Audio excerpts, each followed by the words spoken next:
Everyone, I am Vishali. कैसे हो आप सब? आज इस वीडियो में डिटेल में डिस्कस करेंगे your chapter number 1, orienting yourself. This is the first chapter और ये मेरी पहली वीडियो है। अगर आप लोगों को अच्छी लगे और आप लोग इससे कनेक्ट कर पाए तो जरूर लाइक, सब्सक्राइब, शेयर जरूर करिएगा।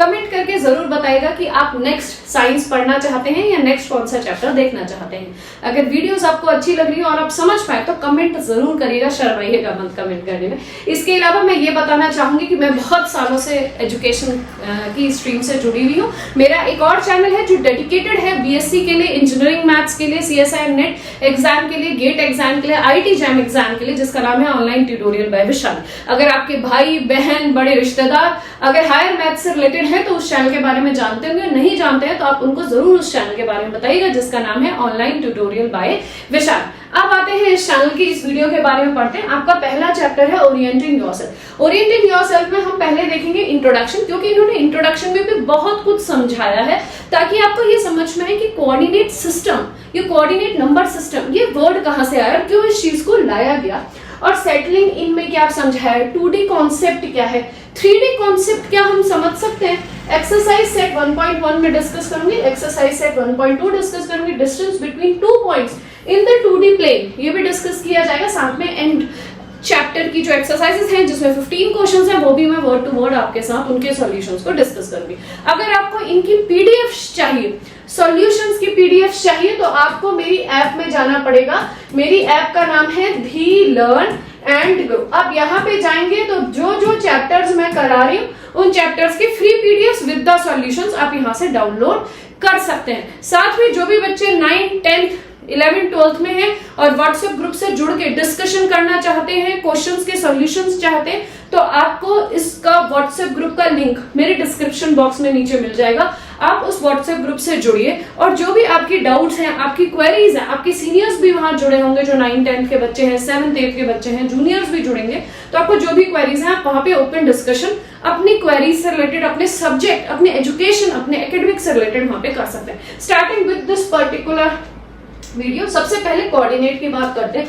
देखिए, हम किसी भी चीज को ना, जैसे अगर हम नेविगेशन सिस्टम, हम कहीं भी घूमने के लिए जाते हैं तो यार मैप ओपन कर लो, नेविगेशन से देख लो कि कहाँ से रास्ता निकल रहा है, ये सारा कुछ भी कोऑर्डिनेट सिस्टम पे ही बेस्ड है। ये मैंने एक पाउच लिया, इस पाउच को उछाला 1 बार, 2 बार, 3 बार। अब मैं कह रही हूँ यार इसको इस तरीके से मैंने 3 बार उछाला, इसका एक कर्व बना, ये किस पॉइंट पे, पर्टिकुलर पॉइंट पे पीक पे गया, फिर किस पॉइंट पे पीक पे गया, फिर किस पॉइंट पे पीक पे गया। तो ये जो मैंने पाउच उछाला ऐसे गया, फिर ऐसे गया, फिर ऐसे गया। अगर मैं कहूँ इसके पीक पॉइंट्स निकालो, ये भी तुम कोऑर्डिनेट की मदद से निकाल सकते हो। तो जो कोऑर्डिनेट्स है या यूज ऑफ कोऑर्डिनेट्स है वो हमारी आजकल की लाइफ में, या पहले से, ये नहीं कि आजकल की लाइफ से शुरू हुआ, ये पहले से चले आ रहा है। किस तरीके से कोऑर्डिनेट को यूज किया जा रहा है वो एक्चुअली आप उसकी आज एप्लीकेशन सीखेंगे। यूज आप भी करते होंगे बट पता नहीं होगा कि एक्चुअली क्या आप लोग भी उस तरीके से यूज करते हो।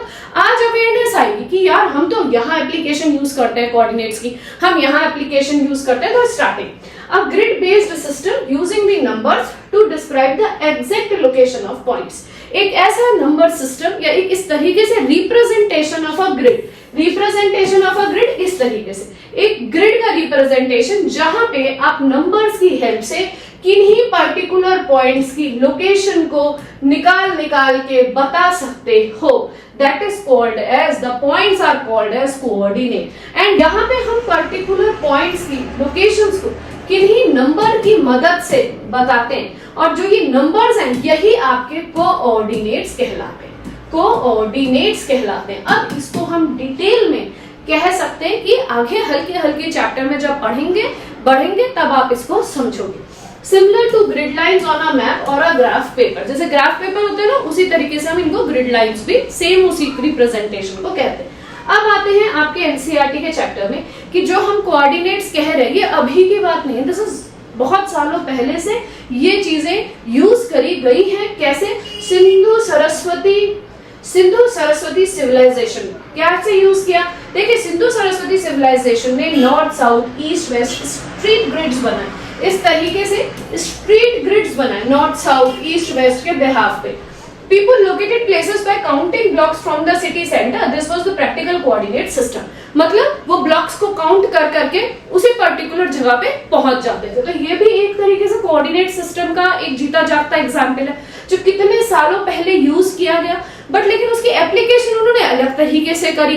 ये उसको बताने का तरीका कैसे था, ब्लॉक्स की मदद से था। इसी तरीके से बौद्धियाना सिस्टम ने यूज किया, east west and north south lines in geometric constructions, develop the Baudhayana Pythagoras theorem, इन्होंने पाइथागोरस थ्योरम के रूप में यूज किया, है ना। आगे जाके आप पढ़ोगे पाइथागोरस थ्योरम को किस तरीके से हम यूज करते हैं यहाँ पे कोऑर्डिनेट्स के हेल्प में। नेक्स्ट, उज्जैनी क्या हुआ, used as the central longitudinal meridian from the 4th century BC, Greek mathematician Ptolemy called it Ozan। तो जो मेरिडियन सिस्टम था उसको समझने के लिए इन्होंने कोऑर्डिनेट्स का यूज किया। आर्यभट्ट ने क्या किया, replaced Greek chords with the sine and Egypt. अब इन्होंने क्या करा, आर्यभट्ट ने क्या करा, जो सेलेस्टियल बॉडीज थी उनके मूवमेंट, जैसे स्टार्स हैं, प्लैनेट्स हैं, उनके मूवमेंट्स कैसे वो अपनी जगह बदल रहे। अब एक स्टार है यहाँ पे, घूम फिर के कहीं और पहुंच रहा है, तो इन पोजीशंस को हम पढ़ सकते हैं ना कि कहां से कहां पहुंच रहा है। सब कुछ कोऑर्डिनेट की मदद से किया गया। किसने किया, आर्यभट्ट ने किया। कब किया, 499 CE में किया। तो बहुत पहले से कोऑर्डिनेट्स का यूज किया जा रहा है। अब ब्रह्मगुप्ता का देखते हैं, उन्होंने कैसे यूज। ने एक तो जीरो बताया, साथ में negative numbers as an algebraic entities, define origin as zero, without his work the 4 quadrant Cartesian plane could not be exist. इन्होंने पहले तो बताया जीरो के बारे में, दूसरा बताया कि नेगेटिव एंटिटीज कैसे एग्जिस्टेंस, मतलब अलजेब्रिक में नेगेटिव एंटिटीज का क्या रोल है। तीसरा कि जो ये लाइन आपस में एक दूसरे को क्रॉस करेंगी, ये जो बीच का पॉइंट बनेगा, this point, it is called as origin. और ये पॉइंट ऐसा होगा जहां पे ये वाली लाइन आपकी अगर एक्स एक्सिस को रिप्रेजेंट कर रही है, ये वाली लाइन अगर आपके वाई एक्सिस को रिप्रेजेंट कर रही है, तो ये ओरिजिन वो पॉइंट कहलाएगा जहां पे एक्स की वैल्यू भी जीरो और वाई की वैल्यू भी आपकी जीरो होगी। मतलब इसके कोऑर्डिनेट आपके 0 0 बन जाएंगे। इस तरीके का रिप्रेजेंटेशन ब्रह्मगुप्ता ने दिया कब, 628 CE में। तो आज हम इस चीज को और डिटेल में पढ़ेंगे, ठीक है। नाउ नेक्स्ट आपकी बुक में है, नेक्स्ट पेज में, सेटलिंग इन। सेटलिंग इन में यहाँ पे ये दिया गया है कि रियान एक बच्चा है जो ब्लाइंड है, ठीक है, और उसका स्कूल ओपन होने वाला है, उसके पेरेंट्स दोनों वर्किंग है, शालिनी उसकी सिस्टर है। वो किस तरीके से अपनी नॉलेज को यूज करती है उसको समझाने के लिए कोऑर्डिनेट ज्योमेट्री को इन मैथमेटिक्स, वो किस तरीके से कोऑर्डिनेट ज्योमेट्री को उसके लिए अपने जो उसने कॉन्सेप्ट सीखे उसकी एल्डर सिस्टर ने, वो उसको किस तरीके से समझाती है। That all is in settling in. Moving to the next, settling in में अब शालिनी ने क्या किया, जो wanted Rian to feel the direction, so she used a rectangular grid on which she has fixed pins।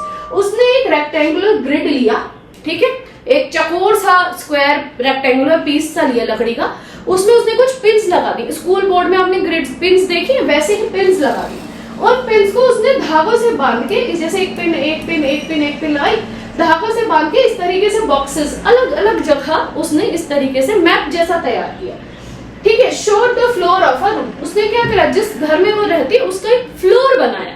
Floor का जो नक्शा, जो मैप था, वो उसने उस रेक्टेंगुलर ग्रिड में बनाया। Point in the sketch were marked using the pins, Shalini was using a scale of 1 centimetre equal to 1 foot. 1 foot के डिस्टेंस को उसने 1 सेंटीमीटर की दूरी से दिखाया। She used pins to mark out various key points of the room, pointing representing the corners of the object were connected with the thick wood so that the Rian could feel their positions with his fingers। अब उसका भाई तो था blind, वो चाहती थी कि वो समझे कि मैंने जो इस रूम का नक्शा या जो मैप बनाया है उसको पिन से बनाया। अब पिन से तो पता नहीं चल पाता, उसने पिनों में धागे बांध दिए, मतलब कि वूल बांध दिया, 1 पिन 2 पिन 3 पिन 4, इनको धागों से बांध के इस तरीके से अलग अलग, जैसे अगर डोर है तो वो बताया, अगर वहां पे कोई बेड पड़ा है तो उसको बताया, कोई चेयर पड़ी है तो उसके लिए बनाया। ऐसे अलग अलग चीजें उसने यहाँ पे बना के उसको दिखाई। स्केल उसने यूज किया 1 centimetre is equal to 1 foot. ना जो सेटिंग इन की उसने थ्योरी दी आपको, उससे रिलेटेड यहाँ पे क्वेश्चन बनाया गया। क्या बनाया गया, उसने इस तरीके से रूम बनाया, रूम में इस तरीके से उसने बाथरूम एरिया, डोर, ये सारी चीजें उसने शो करी। Now next let us examine figure 1.1। इस फिगर को आपको एग्जामिन करना है to understand the layout of the room, जिससे तुम रूम के लेआउट के बारे में समझ सकते हो। Notice that this is only shows the map of the floor. Do you see why the position of the windows cannot be marked on this map? ये यहाँ पे ये पूछ रहा है कि आपने पूरा फ्लोर का तो नक्शा देख लिया, आप नीचे से ऊपर से नीचे देख रहे हो इस तरीके से, तो आपको पूरा नीचे का बेस बॉटम दिखाई दे रहा है, जहां पे ये सारी चीजें क्लियर आ रही है, बट विंडोज कहाँ है? विंडोज क्यों नहीं हम शो कर पाते इस मैप में? तो he is asking you this answer. ये सेटलिंग इन का फिगर 1.1 का क्वेश्चन है जो आपके एनसीईआरटी बुक में दिया हो। मैं दोबारा से रिक्वेस्ट करना चाहूंगी, अगर आपको वीडियोस अच्छी लग रही हो तो प्लीज कमेंट के द्वारा जरूर बताइए। अगर आपको वीडियोस में कुछ कमी लग रही हो तो भी कमेंट के द्वारा जरूर बताइए, ताकि मैं उन चीजों को ओवरकम कर सकूं और easy to easy and tricky way में आपके लिए मैथ्स आपके सामने ला सकूं। सो यहाँ पे हम ये कहेंगे कि जब आप लेआउट ऑफ द रूम को समझ रहे हो उस समय आप मैप जो बना रहे हो वो सिर्फ फ्लोर का बना रहे हो, आप विंडोज का नहीं शो कर पाते हो। क्यों? क्योंकि विंडोज जो होता है ना, windows are on the walls. Windows क्या होती है? वॉल्स में डिग्ड, या विंडोज जो होती है कार्व्ड होती है वॉल्स में। Vertical surface, so they can not be shown on the floor map. और जब आप मैप दिखाते हैं वो फ्लोर का दिखाते हैं, जबकि जो विंडोज होती है वो एक वर्टिकल सरफेस पे, एक वॉल पे बनी होती है, तो उसको दिखाना इज नॉट पॉसिबल। तो your answer should be like this. मैंने आंसर यहाँ पे लिखा हुआ है, windows are on the walls that is on the vertical surface, so you can not, it can not be shown on the floor map. आप चाहें तो इसको रीराइट कर लीजिएगा। Now moving to the next, अब आते हैं 2D Cartesian coordinate system, which is very important. आगे तक के क्वेश्चन करने के लिए ये 2D कार्टेशियन कोऑर्डिनेट सिस्टम आपके बहुत ही काम पे आने वाला है। देखिए 2D, पहले तो आपको 2D और इसी तरीके से होता है इसकी बड़ी बहन 3D, उसके बारे में पता होना चाहिए। 2D का मतलब होता है 2 डायमेंशनल ऑब्जेक्ट्स, 3D का मतलब होता है 3 डायमेंशनल। 2 डायमेंशनल ऑब्जेक्ट कैसा? जैसे कि हम ये पेज ले रहे हैं और इस पेज में मैंने एक स्क्वायर ड्रॉ कर दिया, सर्कल ड्रॉ कर दिया, एक रेक्टेंगल ड्रॉ कर दिया, which you can not touch but which you can see, which you can understand कि इस पेज के ऊपर कुछ बना हुआ है, वो 2D है। जो भी आप उठा नहीं सकते, विच इज नॉट टेंजेबल, लेकिन आपको दिखाई देता है, आपको शेप्स पता चलती है but you can not pick that, ऐसी सारी चीजें 2D है। ठीक है, अब अगर मैं इस पेज की बात करूं तो इसकी लेंथ है, विड्थ है और साथ में इसकी थिकनेस है। ये जो पेज है मैं उठा के आपको दिखा सकती हूँ, इसकी बहुत ही पतली सी थिकनेस है, and because of this type ये पेज जो है आपका एक रेक्टेंगुलर पेज, ये आपका 3D है। तो आपकी बॉल क्या है? 3D। स्फेयर क्या है? 3D। कोई भी ये बॉक्स क्या है? 3D। लेकिन ये बुक क्या है? 3D। लेकिन जब आप इस पे बनी हुई, जैसे अगर हम इस पे बना हुआ इसको रेक्टेंगल मान लें, तो ये क्या होगा? 2D। समझ में आया? तो इसका मतलब 2D में आपने रेक्टेंगल बनाया या स्क्वायर बना, तो एट एनी हाउ हमें 2 एक्सिस की जरूरत पड़ी, एक हॉरिजॉन्टली डिजाइन करने के लिए और एक वर्टिकली डिजाइन करने के लिए। And because of this horizontal line, vertical line, एक कोऑर्डिनेट सिस्टम पैदा हुआ। वही चीज हम यहाँ पे पढ़ेंगे 2D कार्टेशियन कोऑर्डिनेट सिस्टम। आपके सिलेबस में है कार्टेशियन कोऑर्डिनेट सिस्टम। कार्टेशियन का मतलब क्या होता है? कार्टेशियन कोऑर्डिनेट होते हैं एक्स एंड वाई, ये कहलाते हैं कार्टेशियन कोऑर्डिनेट्स। ओके, अब देखिए, to locate the position of an object या फिर point in a plane we require 2 perpendicular lines. कौन सी लाइन? एक आपकी होती है हॉरिजॉन्टल लाइन, एक आपकी होती है वर्टिकल लाइन। ठीक है, जैसे इस तरीके से दिया हुआ है, समझ में आया? तो जो ये हॉरिजॉन्टल लाइन है, इस लाइन को कहते हैं हॉरिजॉन्टल लाइन। कौन सी लाइन? Horizontal line. ये जो ऐसे स्टैंडिंग लाइन है, इसको क्या कहते हैं? This is called as vertical line. ये सभी को क्लियर हुआ है? Now the plane is called the Cartesian. अब ये जो इनके बीच में ये जो पूरा बनाया गया, ये जो एरिया, ये जो आपने कवर किए, ये सारे जो दिख रहे हैं डॉट्स के थ्रू जो दिखाई दे रहा है, आपको ये शेप भी दिखाई दे रही होगी, ये क्या कहलाती है? This is called as cartesian plane, या इनको कोऑर्डिनेट प्लेन कहते हैं। या क्योंकि इसको horizontal axis is X axis, vertical axis is Y axis, so ये बनी Y axis. So this is called as X Y plane and the lines are called as coordinate axis. So we have horizontal axis, we have vertical axis, and these both together are called as coordinate axes. Is that clear to you? ये सभी को समझ में आई? तीनों चीजें बिल्कुल crystal clear? अगर आपको एंड ऑफ द वीडियो तक चीजें क्लियर हुई तो please write crystal clear, see ma'am, okay, crystal clear. Moving to the next, the horizontal line is called as the x-axis and the vertical line is called as the y-axis। ये हमने आपको पहले ही बता दिया। Now moving to the next, देखिए ये पूरा एक तरीके से डायग्राम बनाया हुआ है। जो नीचे का प्लेन है ये आपका कोऑर्डिनेट, दोबारा से बता रही हूँ, कोऑर्डिनेट प्लेन कहलाता है।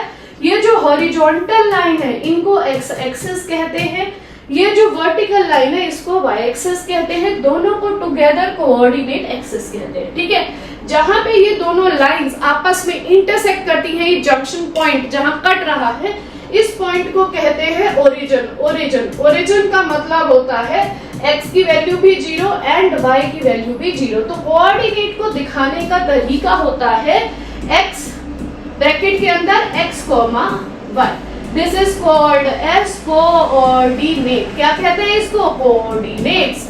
कोऑर्डिनेट्स में x की वैल्यू डालिए, y की वैल्यू डालिए और आपका एक कोऑर्डिनेट तैयार हो जाता है।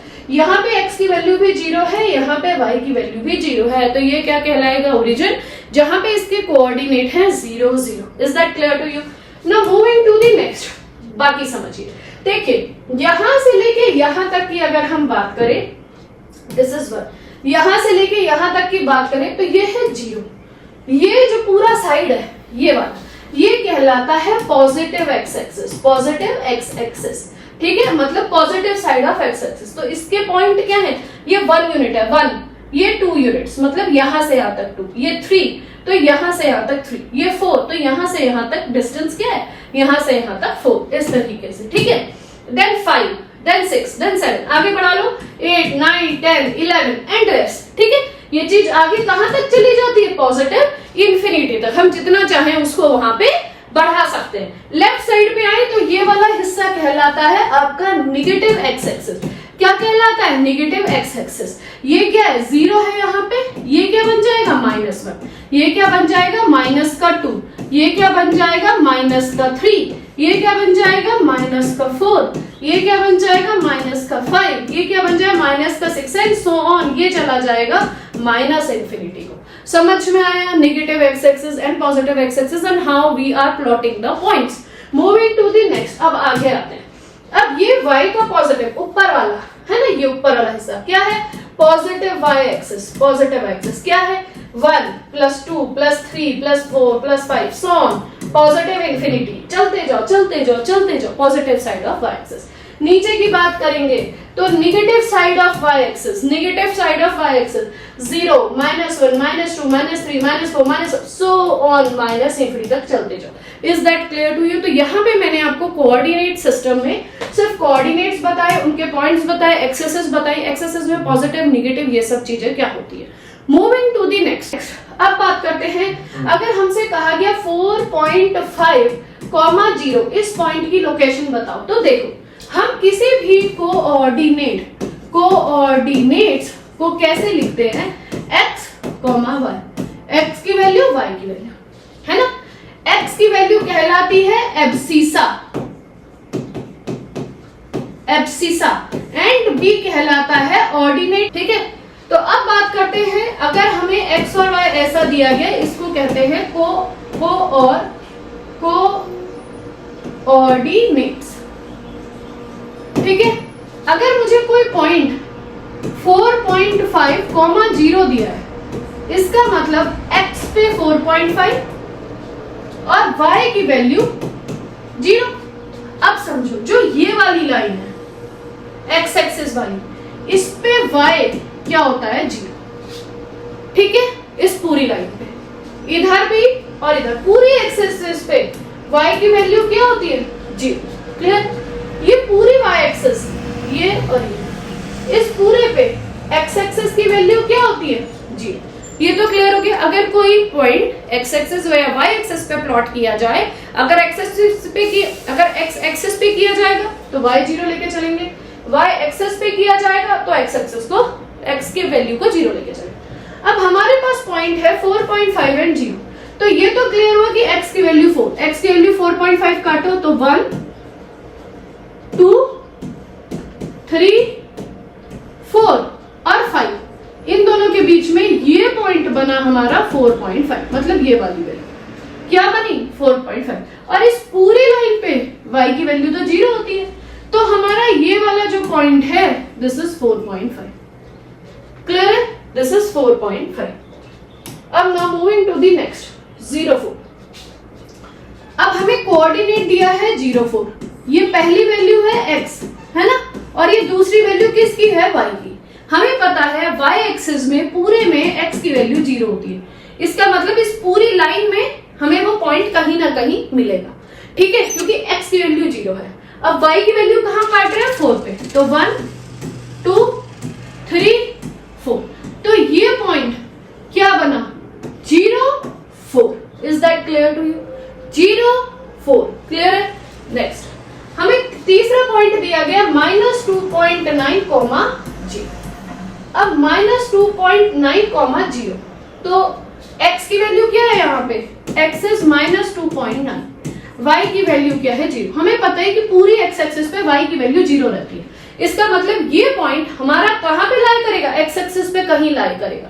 कहां पे लाई करेगा, x की वैल्यू देखो क्या है -2.9, ये माइनस वाली साइड है, तो ये 0 से -1, फिर ये -2 और ये -3, यहाँ पे ना थोड़ा सा ये मिस्टेक हो रहा है, 3, ठीक है। अब 3 से कहीं पे थोड़ा सा पहले 2.9, तो मतलब यहाँ पे ये वैल्यू होगी -2.9, और इस पूरी लाइन पे y 0 रहता है, तो ये कोऑर्डिनेट कहां पे मिला, इस पॉइंट पे मिला -2.9। इसी तरीके से यहाँ पे आइए 0, -4.5, x की वैल्यू क्या है 0, y की वैल्यू क्या है -4.5। हमें पता है कि y एक्सिस में x की वैल्यू 0 होती है, तो ये पॉइंट कहीं ना कहीं इस लाइन पे कहीं ना कहीं लाई कर रहा हो। अब ये कह रहा है माइनस, मतलब नीचे की y की लोकेशन इस पे कहीं लाई कर रहा होगा, ठीक है।